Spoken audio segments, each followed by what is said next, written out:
Hello, everyone, and welcome to this another episode of Beyond Binary. And we have two very special guests, Luan and Dr. Erin. And this is going to be an amazing conversation. And meet Luan Williams, a visionary at the intersection of psychology, neuroscience, and community building, with a knack for systems thinking and a deep understanding of mental models and emotional intelligence.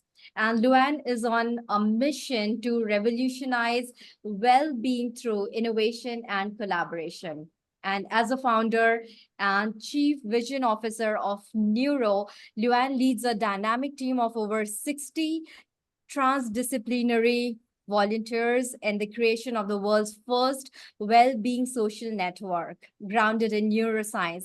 And Neuro is more than just a platform. It's a community-driven initiatives aimed at fostering connections and enhancing mental health on a global scale. And Luan's journey to Neuro has been marked by a rich tapestry of experience, from working alongside the Dalai Lama to mobilize knowledge on wisdom and compassion, to running a psychological consultancy for a decade on the picturesque east coast of Australia. And her path has been defined by commitment to strengthening emotional intelligence and ethical decision making under pressure. Well, it's such an honor to have you, Luan. Thank you for being here.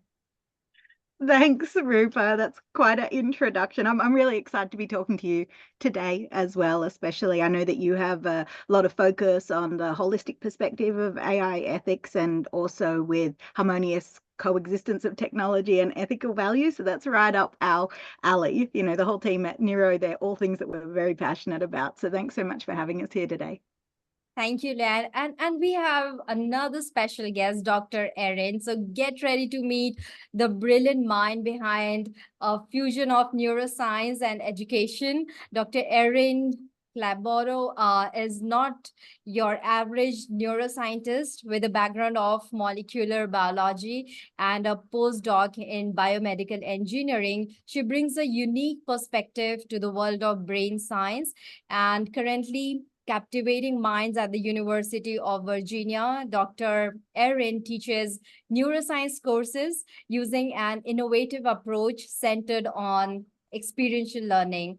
And but her expertise doesn't stop here. Uh, Dr. Erin is also an accomplished author, penning the insightful book, The Second Nature, how parents can use neuroscience to help kids develop empathy, creativity, and self-control. And in this groundbreaking work, she explores the intersection of neuroscience and parenting, offering practical advice backed by scientific research. It's such an honor to have you, Dr. Erin. I'm looking forward to the amazing conversation with you. Thank you so much, Rupa. It's so nice to be on the podcast with you and Luan. Thank you, Erin. Luan, I have a question for you. I would like to understand, what exactly, um,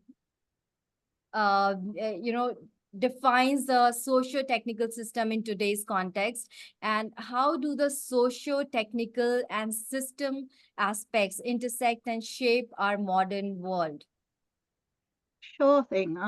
It's a really interesting topic to me, Rupa, and it is something that I have thought a lot about over the years, right back from I used to focus a lot more on positive psychology. I worked with high achievers and worked in areas of medicine trying to develop emotional intelligence. And one of the things that I realized when I started working and moving towards technology is that a lot of the focus that we have on medical ethics can actually be applied to technology nowadays. I mean, you can really think of it as a triple bottom line approach. You've got the socio is really aligned with the whole people in the people, places, and profits approach. So we think of that as focus on personal development on the platform. And then you've sort of got the places, which is more aligned with the technical part of socio-technical systems. So in socio-technical systems, you can think of that as ecosystem health or having those civic spaces that function for everyone. And then, of course, you've got the profits or economic benefit, ideally shared between everybody in the community. And that really comes a lot into the systems part of it. So really, we've got these people, places, and profits, or socio-technical systems. And this is a really far cry from how socio-technical systems first started. You know, I mean, we're talking about World War II era in the coal mines in England, and there was this emphasis on joint optimization. So yes, social and technical aspects coming together, but now the focus is clearly on technologies serving people, not people serving technologies. So I think it's something that really almost everyone has a civic duty to be involved in it, because most of us are on the internet, right? And the internet is like the largest socio-technical system that you could really envision, and it's getting more and more complex every day. So I think socio-technical systems are certainly something that are really becoming part of the global consciousness at the moment. Amazing. Thank you. Thank you so much, Luann. And I would also like to understand now, let's talk about neuro, your brainchild, quite literally. So what sparked the idea for this well-being social network, and how do you see it revolutionizing the way we approach mental health in our digital age?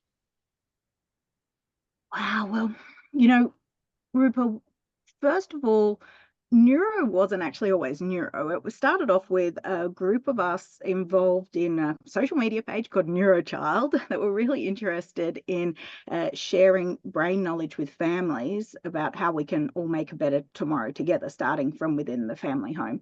And I will say that a lot of our team are really passionate about personal relationships, especially what happens inside your brain internally on this neural level of scale, and certainly moving up through different types of nested systems to the self level of scale and the family level of scale.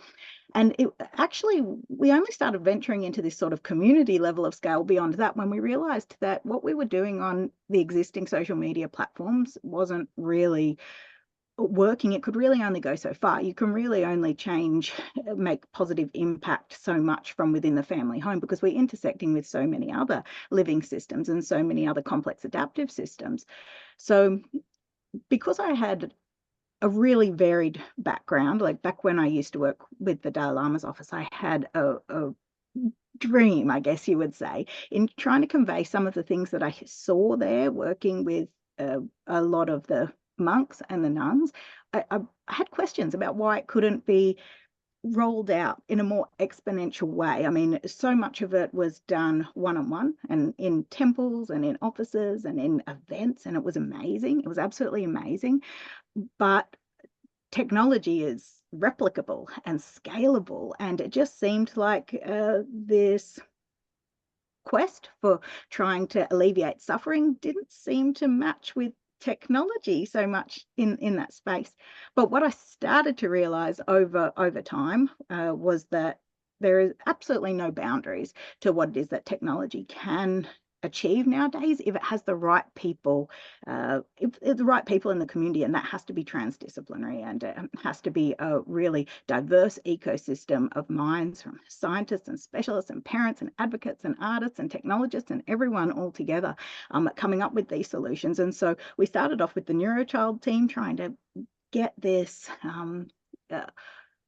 I would say bring a kindness and empathy into technology, but also to ensure that it is going to have some sort of impact and beyond the family home. And that's when we started working on grand plans for neuro. We sometimes think of Neurochild as that it was our little child of neuro, and neuro grew out of that. And it's something that is very aligned with the values of what it is that we've been building. Amazing.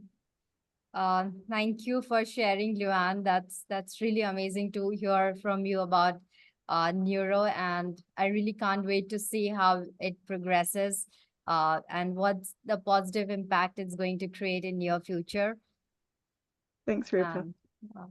Uh, so, Erin, you've got us hooked with the idea of social learning and its impact on our brains. So, could you paint us a picture on how the platforms we engage with are sculpting our neural pathways? And so, when it comes to And also let's delve into the intriguing realm of belonging. How might AI shape and reshape our sense of belonging in our ever evolving social landscape? I think the easiest way to answer that question is how I arrived kind of onto the scene of neuro and started helping with the idea of how to build the platform and change the way that the internet is currently being used. So what I've always felt with interactions that are happening online, particularly in a social space, is that it's not done with our well-being in mind. So much of what we interact with, much of what we're fed, or what we end up kind of clicking on is done so because it's profit-driven, or it kind of tricks us in a way to acting in certain ways that we might not have done otherwise. So there's a lot of cognitive biases that that are just very prevalent in the way that we approach decision making, and the internet exploits a lot of those. I feel like when I'm online, I'm constantly having to guard myself, guard my privacy. I have to look for advertising that's trying to manipulate me into doing certain behaviors. And it's really a lot to deal with. And if it's that much for me when I'm looking for it, it's all, that much bigger a problem for people who aren't aware of it, or specifically for children. Right. So they have no idea that they need to be even on the lookout for anything. So the way that our brains work is that every moment of every day, we're constantly shaping and refining our synaptic connections between neurons. The neurons make connections together. Those synapses are strengthened. Those connections are strengthened or they're weakened based on if we're using them or not. And the reason that's important is because the networks that get built, these brain circuits, are all dependent on which of these synapses are being used or not.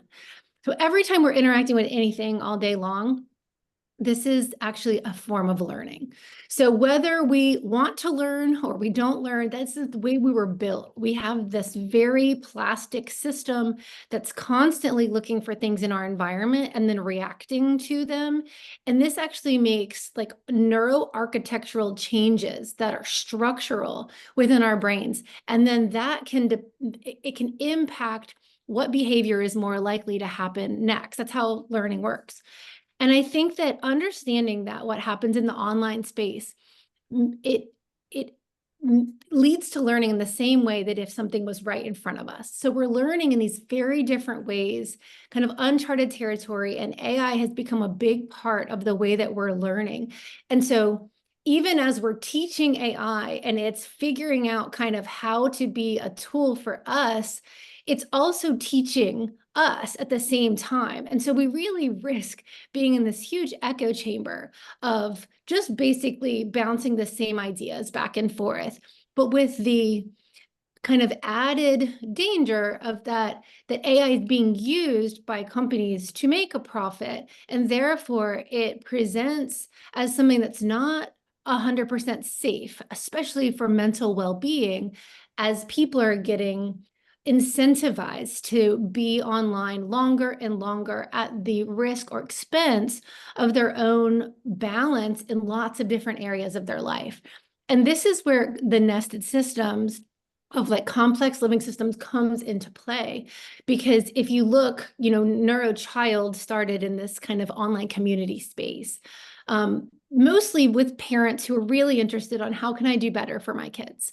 And it has since grown as we've realized that what happens in that space will impact, the child and the self and what's happening on a neural level. And then all of a sudden you can see how whatever happens there is going to scale up to the decisions that those people make in their own communities, in their own organizations. And collectively, humanity is being influenced by AI in a way that really needs to have careful attention given to it. Amazing, Dr. Erin. That was so insightful. And I'm also very curious to understand, Erin, how, our human relations are going to change, or going to get influenced with now AI chatbots, so who are more who talks in a more compassionate way, or it just gives you an answer which you would want to hear. And then you have certain AI robotics, which are able to replace human beings, for the support, mental support also. So how do you think that it's going to shape our relationship with other human beings? Well, I think it's really going to shift what we consider humanity to be. And I think in the past, especially in our schooling system, there's not been a huge designation of this is something that everyone needs to learn how to do because it is a part of the human condition, versus this is knowledge that everybody needs to learn because it's a stepping stone on the ladder towards being educated. And we're entering a world right now where there are certain skills and traits and characteristics that AI is not able to do. So, things like empathy, things like play, things like unlearning become really difficult for AI to do, but it's what humans are built for. We can change and adapt in a way that no one needs to tell us. Like, AI is not great at making up rules, but humans are very creative and we can generate rules without someone telling us what to do. And we run this risk at this moment. We're at this very interesting intersection where the way that we are educating the next generations of humans is really not in line. It hasn't been in line for a long time with what we know about neuroscience, but it's certainly not in line with the jobs that are going to be available for us after AI takes up all the things that you can Google. That information is not really super relevant anymore. And you see this in university settings already, where, in the last 2 years, college professors have really had to pivot and redo a lot of their educational curriculum so that ChatGPT can't just be used to pass the class by writing an essay or something like that. So we're really having to change the way that we think about education, but we also are seeing shifts in our social networks that are really becoming integral to like a video game playing and social connection platforms where we just chat back and forth and look at pictures, where we're getting this sense of social connection. But it's quite interesting to me because it's really eliminating one thing that humans are also really designed for, which is to be completely present. So when you're in the online space, you're very rarely being present because most of the thing that you're looking at have typically already been posted, right? So you're interacting with things that have happened in the past, or you're kind of navigating and working towards what you want a future outcome to be. And I know we do this in regular life space as well, but there's something that makes it so that there's a barrier to being present in the online space that really needs to have careful attention given to it as well, I think.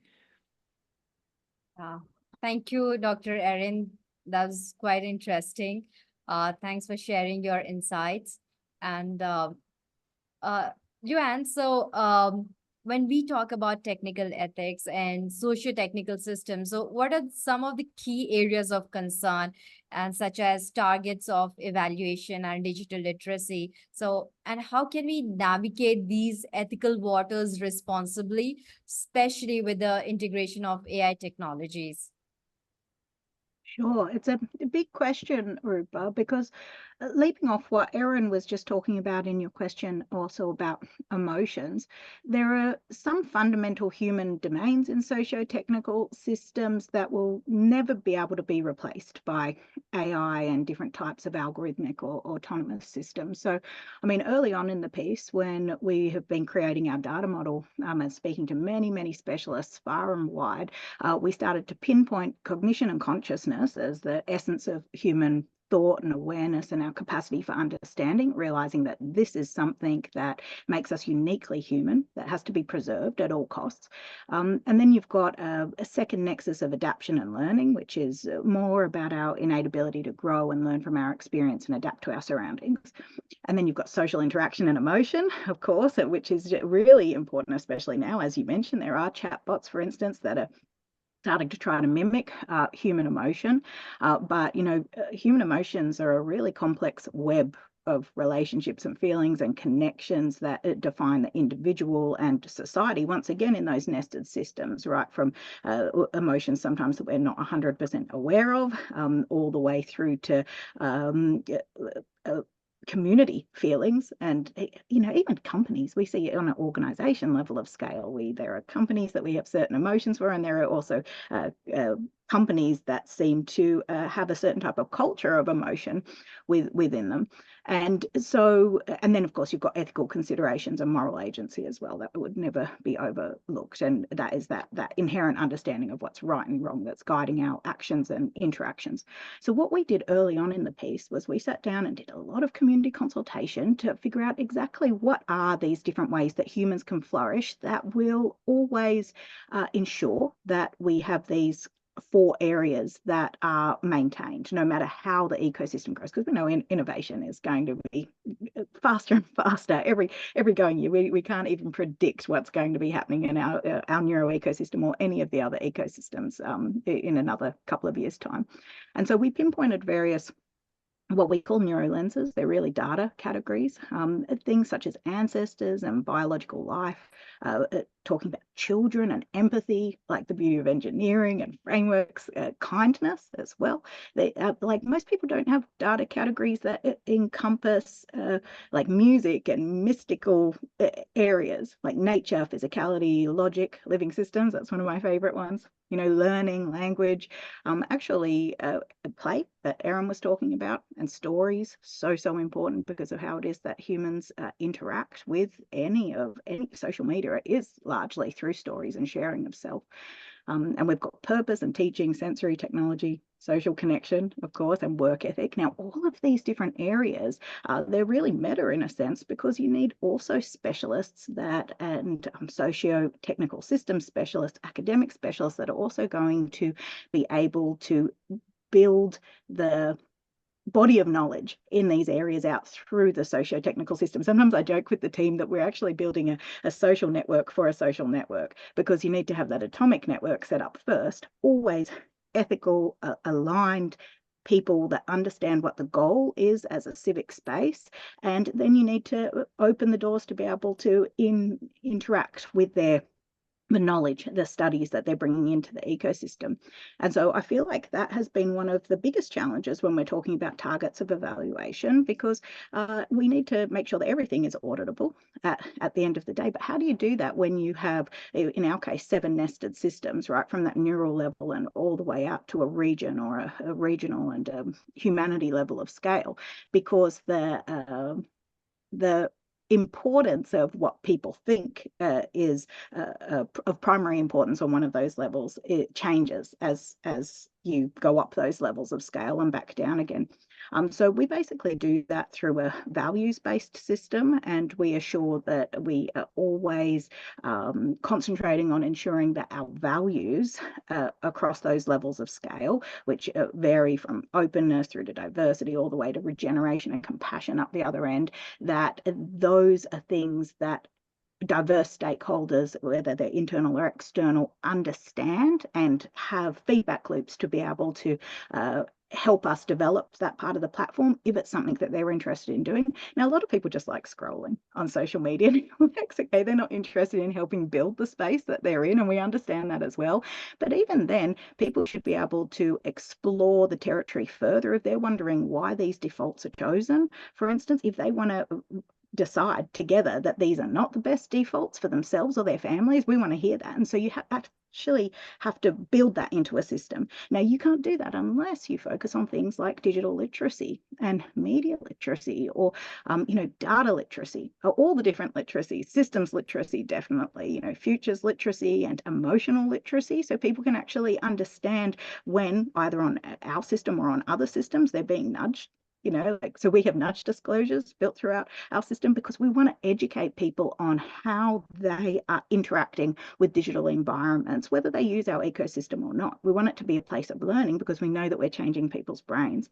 So I think that there's a lot of challenges there, but just to really put it simply, I don't believe that it is ethical to have a socio-technical system like many of those that exist out there today that are interacting so intimately with people's lives, not just their neural state and their family dynamics, but even in the larger picture with their downstream data linkage and digital exhaust, and the people don't even know what's happening with their data nowadays.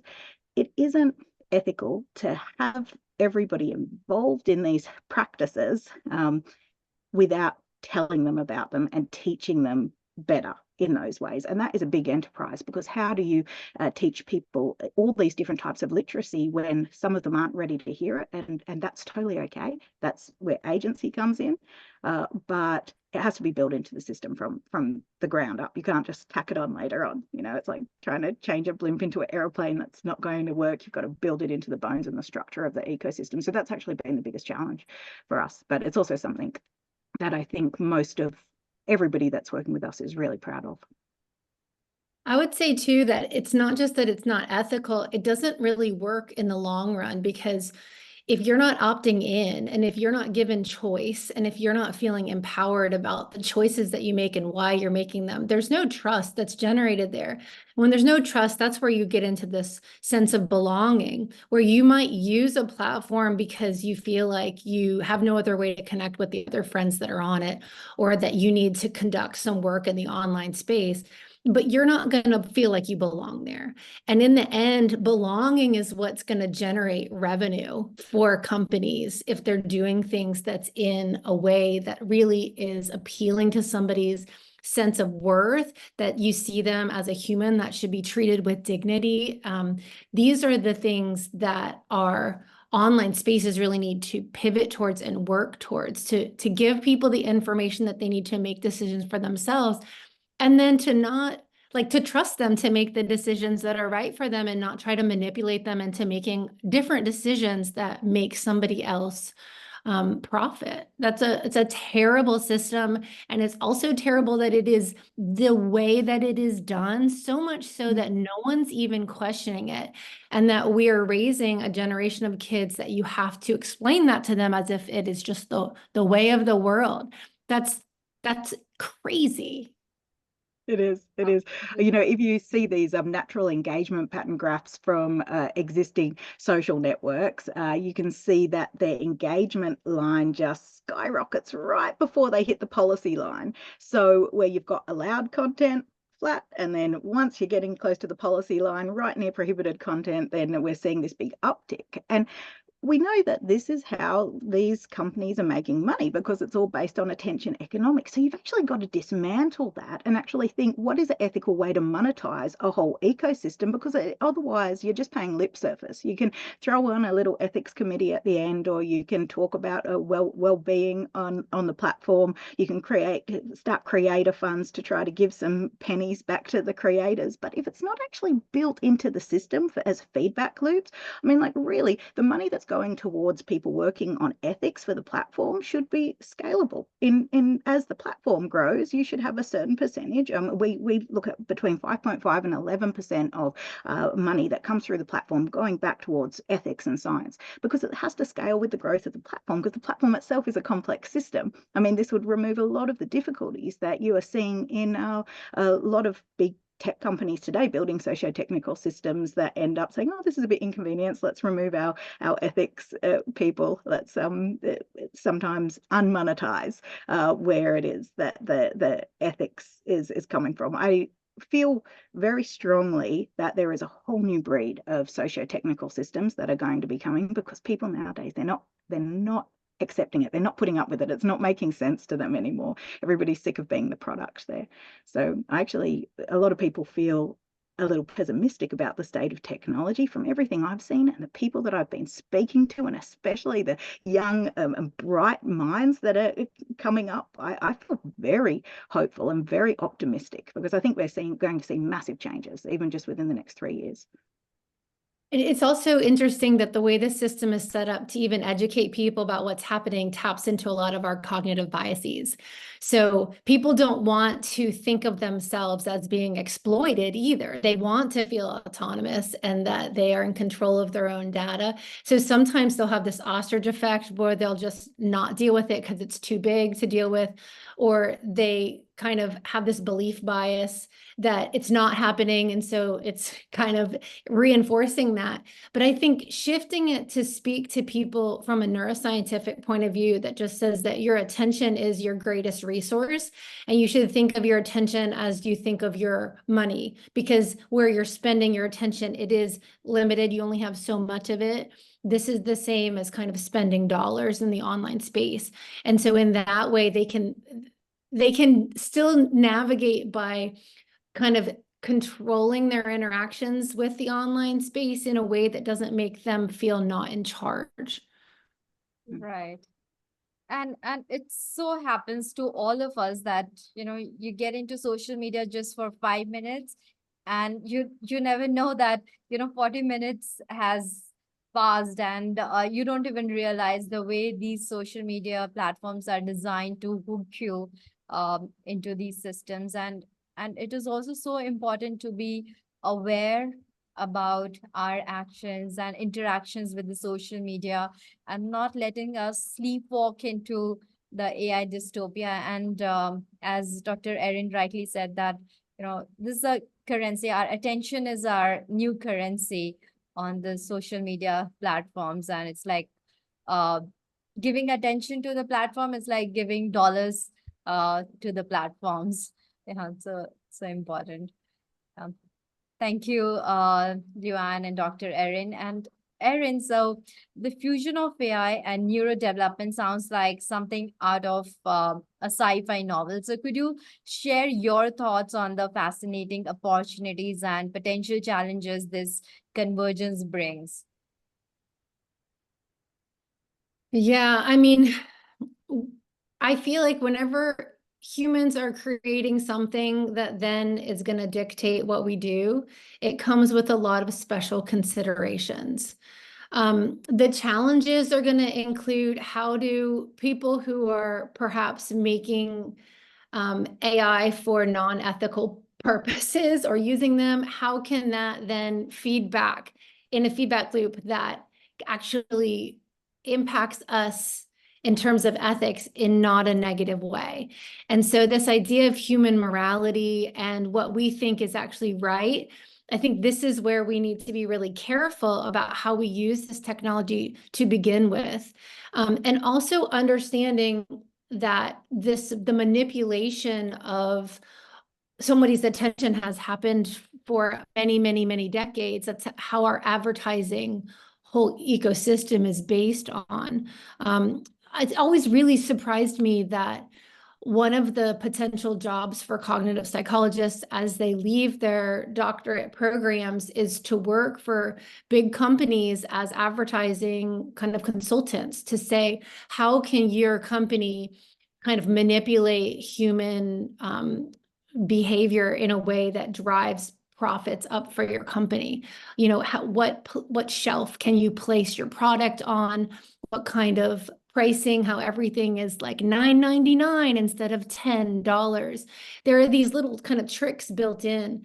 And I feel like if humans are also building this AI model with all the tricks, right? And the ideas that this is normal, it's going through all of what we've created online to learn everything. And it's learning that humans buy things that are 1 cent less than $10. What does that tell the system about how easily gullible or manipulative like this whole system is, and how people aren't really aware sometimes of these biases? So I think this is where neuroliteracy really is important. And in terms of the consequences, if there is no regulation, it's going to play out in the same way that these social media, like all these platforms have played out, where we're losing hours and hours of our lives because they're not built with our well-being in mind. So any kind of regulation, I think, really needs to be brain-focused, wellness-focused, and understand that as humans, we've got 4 bodies. We've got our physical body, we've got our emotional body, we've got our cognitive body, and then we've got our like consciousness or spiritual body. And all 4 of those things need to be in alignment for well-being. So anything that happens in the AI space can't really touch some of those, like AI doesn't have some of those bodies. It really just focuses on the cognitive realm, and it can also, even though it doesn't have emotional states, it can influence our emotional states through the cognitive output that it is having us interact with. And so understanding where AI doesn't touch, but still needs attention as humans, and understanding that if somebody's not in alignment with all four of those bodies, they're not going to be in a state of well-being, I think is our most important priorities in terms of the consequences that AI is going to have in the neuroscience space going forward. Amazing. Yeah. Thank you, Dr. Erin. And also, I would like to, know about your book, The Second Nature.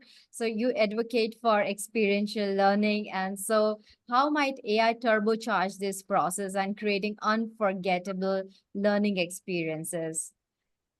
Yeah. Well, yes, so AI is not all bad, right? We can use it as an incredible tool to have immersive experiences. Things like virtual reality are a great way to understand somebody else's perspective, things about other cultures. We can really use AI as a tool to be open-minded and to cultivate the idea that there's lots of right ways to do the same thing. So I think that AI has a lot of value in teaching things like creativity, because sometimes it's helpful to kind of jump off or bounce ideas off. And if you are being creative without any other ideas around, then sometimes it's harder to be creative.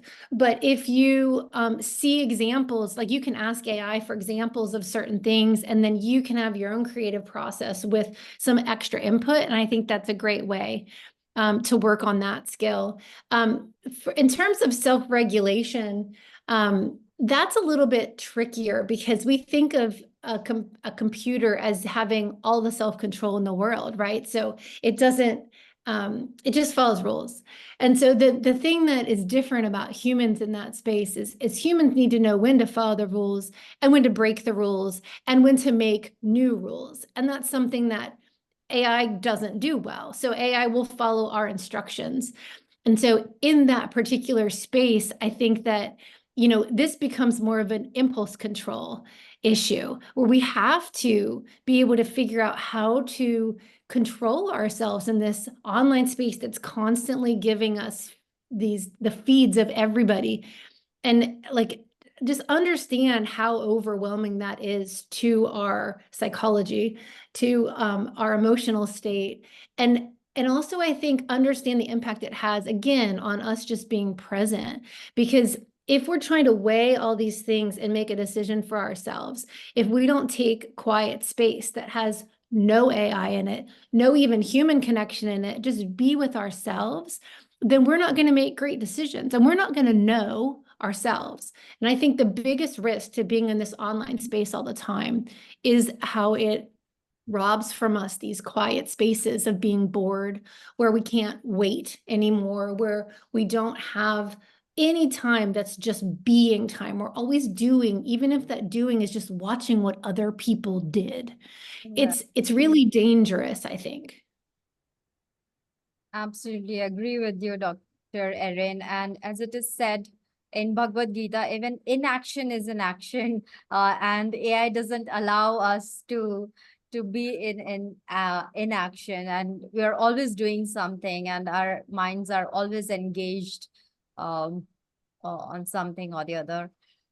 So thank you so much, Dr. Erin. And Luann, I have a last question for you. And this is an amazing conversation. I'm really enjoying this conversation. So just a last question for you, Luann. So as we consider the integration of AI into socio-technical systems, how do we ensure that our ethical principles guide the development and implementation of these technologies? And what role does ethical foresight play in this process? And also, how can we navigate these complexities while striving for progress and innovation? I think in one way, you've got to take a step back before you take those 2 step forwards to answer that, because I think a lot of us have to change our conception of what the internet is. Like, I mean, really, you hear the Brain Initiative will talk to you about neurotechnologies, and they will say a neurotechnology is any technology that informs our understanding of the brain and its functions, including higher order activities like consciousness and thought. Now, doesn't that include the internet? I mean, in today's time and space, wouldn't you say that the internet would class, therefore, as a neurotechnology? Now, when we're talking about medical data and talking about invasive neurotechnologies, we have very, very stringent rules and very stringent ethical guidelines on how to deal with that data, how to respect people's agency, how to get informed consent. Okay, but yet we have many studies that are happening on social media networks at the moment where the people, what they call the users, what we would rather call the members, they don't even know that they're even part of these studies. They certainly didn't get any consent. Sometimes social scientists understand what somebody's chances are for suicide or postnatal depression before that person even understands themselves. And I mean, really, with a lot of the different varied governments that we have around the world today and a lot of the varied applications of those technologies, there is every chance that every single person that's listening to your podcast right now, there is some big company out there, some big body or entity that knows more about you than you know yourself. And that can be a really frightening thing when we also realize that diversity is so important in any type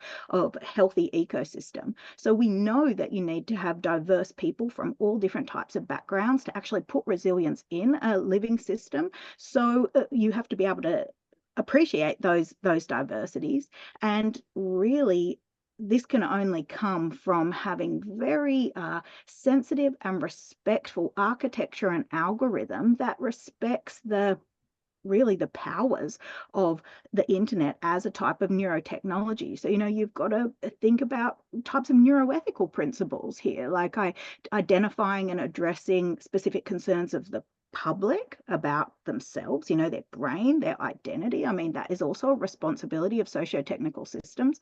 And, you've always got to behave justly and also share the benefits of any research or science that comes through a platform. I mean, a lot of the platforms that are existing now, they're doing A/B testing, they're doing running different types of tests on, once again, people without any knowledge, but worse than that, they don't share the results back with the public.